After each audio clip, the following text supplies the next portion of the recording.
Miscellaneous minds, never explaining the minds. Devilish grin for my alias, aliens who respond. Peddling sin, thinking maybe when you get old you realize I'm not gonna fold or demise. I don't smoke crack, motherfucker, I sell it. What is going on, everybody? This is the Miscellaneous Minds Podcast. I am your co-host, Puma El Gato, the cat that hands you your death in the Matrix back. And to my right over here is the main man, who's the narrow, the man that makes the fat stacks. Take it away from the dynamic duo that won't die. Deadly ideas, brothers, and spicier content than your girls' only fans. What's up, everybody? Before we get into the topic tonight, please make sure to like, comment, hate, subscribe, share with your friends, all that good stuff. And we saw a little bit of a funny story come up over the weekend, so we wanted to talk about it. Tate's attorneys, Andrew Tate's attorneys, came out and posted a thing on Twitter, I believe it was, basically saying that the man had cancer. I guess there was some sort of lesion on his right lung or something like that, left lung, I don't know which one it was. And shortly thereafter, whoever is handling Tate's Twitter said, no, I don't have cancer. The lesion that you guys are seeing, it's benign, so on and so forth. Now, this started like a flurry of people on Twitter, on the internet, basically saying, oh, see, this is the Matrix trying to keep this man in prison so that he can't get any sort of treatment for his cancer. They want him to die, so on and so forth. It was definitely an interesting story because what kind of stood out to me as far as the reactions, I guess, was that you would think, I thought, the internet continues to surprise me because I thought we were all team anti-cancer. I've seen so many people post, all these, cancer awareness and blah, blah, blah. And like, it's astounding that when it's against somebody that you hate, all of a sudden, go cancer. It's a weird concept, man. Again, I thought even if we hated people, we can all say, hey, look, I don't like this individual, but, it sucks that this man has cancer. Now, again, it's a little bit irrelevant because, again, according to him, he doesn't. It's just the reactions were really interesting because all the people that I thought would be normally anti-cancer were all of a sudden pro-cancer. So what do you think about that, my man? I mean, ignoring the cancer thing, my initial thoughts of people saying, couldn't have happened to a nicer person. I can't believe I'm rooting for cancer. Couldn't have had all this rhetoric. My thing is, weren't you guys a couple months ago, hell, even a year back, going on about Epstein didn't kill himself. So you're telling me you were completely fine with prosecuting a man for crimes that he did, and now all of a sudden you're completely against that. You're completely against this man living long enough to see the punishment of his crimes. That's what you're telling me.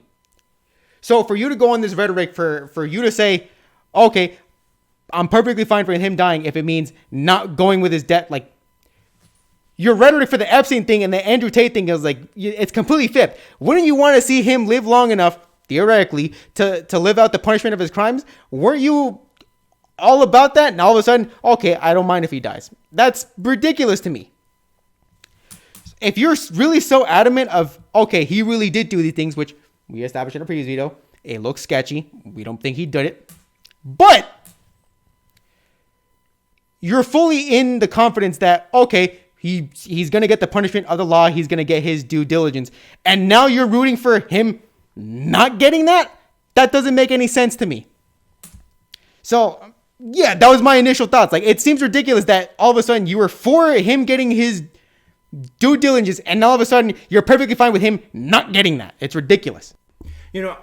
What bothers me is, like, again, look, I don't remember who the fuck it was. It might have been Rush Limbaugh. I'm no fan. Look, listen, first of all, before I get into this little tangent, fuck both sides. Fuck Democrats, fuck Republicans. So I'm not rooting for any particular team. With that being said, I'm pretty sure I think it was Rush Limbaugh that ended up, he had a cancer diagnosis. And I remember thinking to myself, I don't like this man. This man's a fucking douche. But fuck, man, I wouldn't wish that type of scenario on my worst enemy. Again, I don't like the man. He's done plenty of fucking things that make me dislike this individual. But when he fucking got cancer, I wasn't like, yeah, definitely want this man to fucking die. Look, listen, that's what I'm talking about, man. Everyone's gotten so far pushed to one side of the aisle that these arguments have just gotten insane, man. It's stupid that we can't all just, again, where we were all on the same side before, fuck cancer.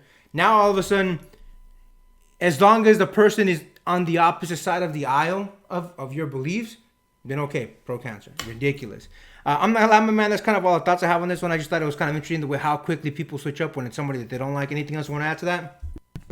Yes, there was one more thing I wanted to add. And I think it does highlight the hypocrisy of this. So, everybody was talking about saying, oh, it's ridiculous that all these allies of Putin were suddenly having accents. Oh, he fell off a 43-story building. Oh, he fell off a boat that was sailing in the Arctic. He, for whatever reason, had 17 shots in his back that were accidental.